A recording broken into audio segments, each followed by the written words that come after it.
Hello friends, हमारे channel RS professional में आपका बहुत बहुत स्वागत है।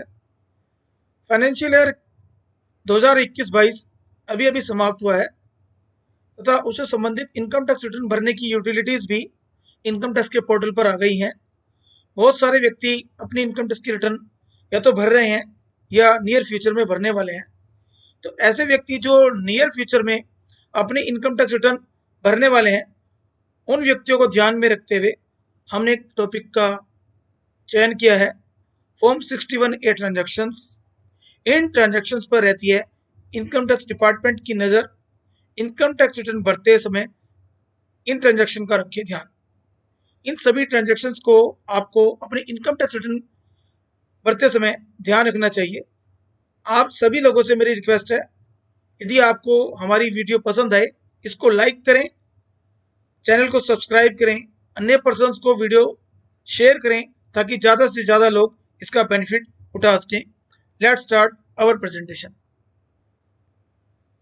हाई वैल्यू ट्रांजैक्शंस को ध्यान में रखते हुए इनकम टैक्स एक्ट के अंतर्गत एक नया कंसेप्ट लाया गया, स्टेटमेंट ऑफ फाइनेंशियल ट्रांजैक्शंस।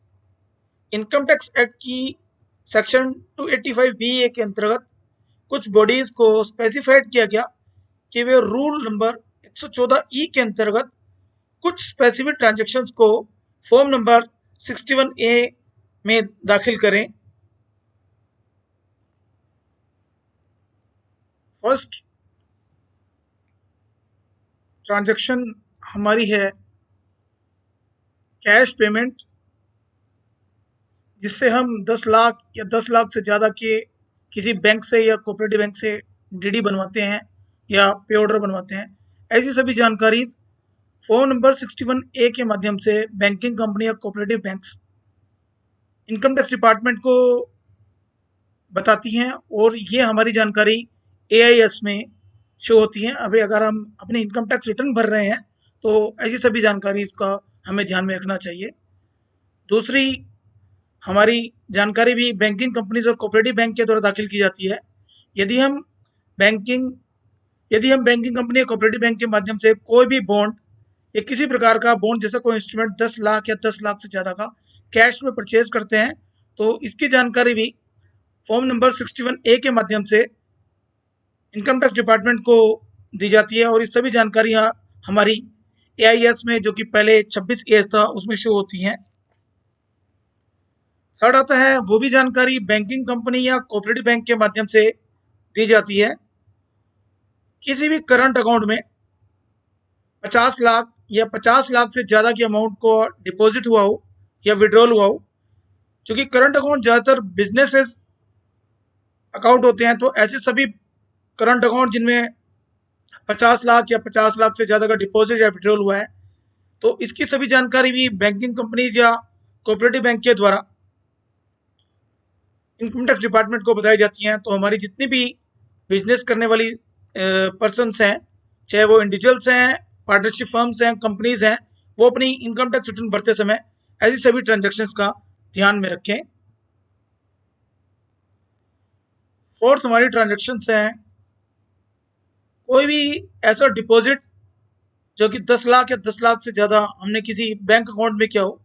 ये डिपॉजिट करंट अकाउंट या हमने कोई फिक्स डिपॉजिट के अलावा किया हो, ऐसी सभी जानकारी भी बैंकिंग कंपनीज, कोऑपरेटिव बैंक या पोस्ट ऑफिस के द्वारा इनकम टैक्स डिपार्टमेंट को फॉर्म नंबर 61A के माध्यम से दी जाती हैं।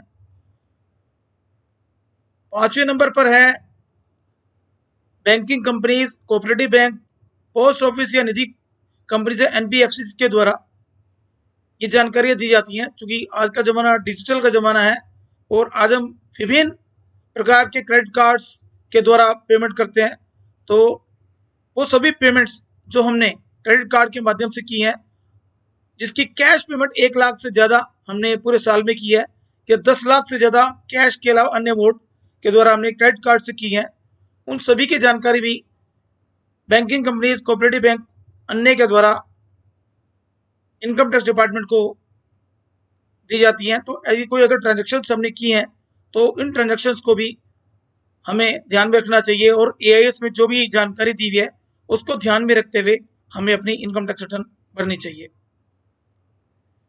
कुछ कंपनीज या इंस्टीट्यूशंस डिबेंचर्स या बॉन्ड भी इशू करते हैं, और हमने ऐसे अगर बॉन्ड या डिबेंचर्स को लिया है किसी व्यक्ति के द्वारा, किसी इंडिविजुअल ने लिया है और उसकी अमाउंट 10 लाख या 10 लाख से ज़्यादा है, तो ऐसे सभी ट्रांजैक्शंस मैंडेटरी रूप से फॉर्म नंबर 61A में कंपनी या ऐसे इंस्टीट्यूशन द्वारा इनकम टैक्स डिपार्टमेंट को दी जाएगी। अगर कोई ऐसी ट्रांजैक्शन है, इसका भी हमें इनकम टैक्स रिटर्न भरते समय ध्यान में रखना चाहिए।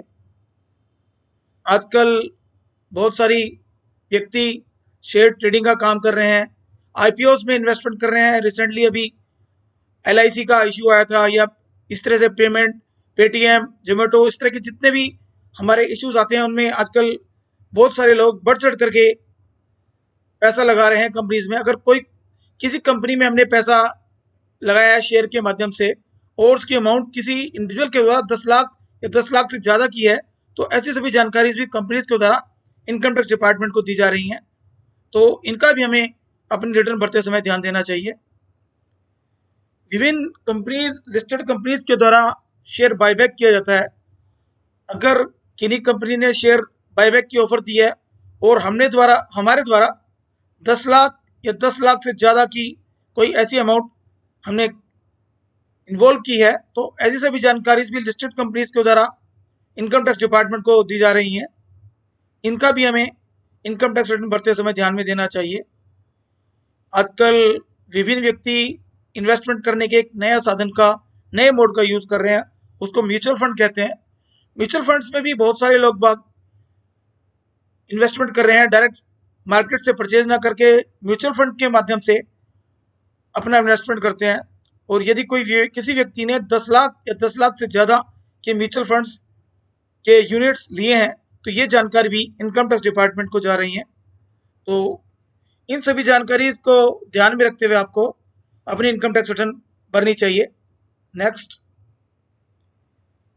यदि हमारे द्वारा किसी भी प्रकार की कोई फॉरेन करेंसी के ट्रांजैक्शंस की गई हैं, अगर हमने किसी फॉरेन करेंसी को खरीदने के लिए कुछ पेमेंट की है, या फॉरेन करेंसी का डेबिट या क्रेडिट कार्ड के थ्रू कुछ खर्च किया है, या ड्राफ्ट के माध्यम से या ट्रैवलर चेक्स के माध्यम से हमने कुछ फॉरेन करेंसी में कुछ भी हमने ट्रांजैक्शंस किए हैं और उसकी अमाउंट 10 लाख या 10 लाख से ज़्यादा है, तो ऐसी सभी ट्रांजैक्शंस की जानकारी भी फॉरेन एक्सचेंज डीलर के द्वारा इनकम टैक्स डिपार्टमेंट को दी जा रही है।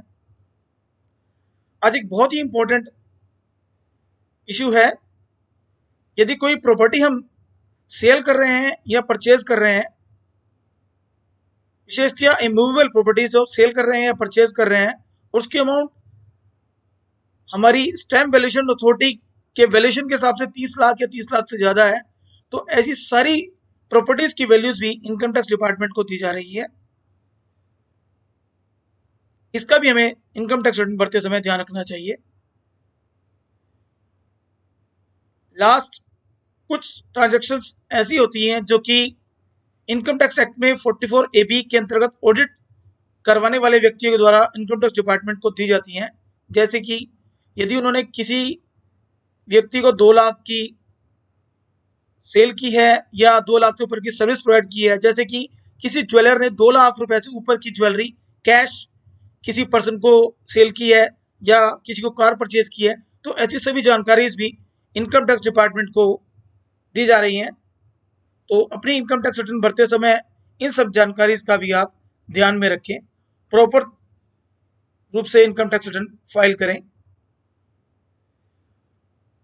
आशा है कि आप हमारी इस जानकारी से बेनिफिट उठा पाएंगे, तथा मैं आप सभी से अनुरोध करता हूं कि हमारी इस वीडियोस को लाइक करें, सब्सक्राइब करें, तो और साथ ही साथ बेल आइकन दबाएं ताकि आपको नए नए नोटिफिकेशंस मिलते रहें। Thank you very much.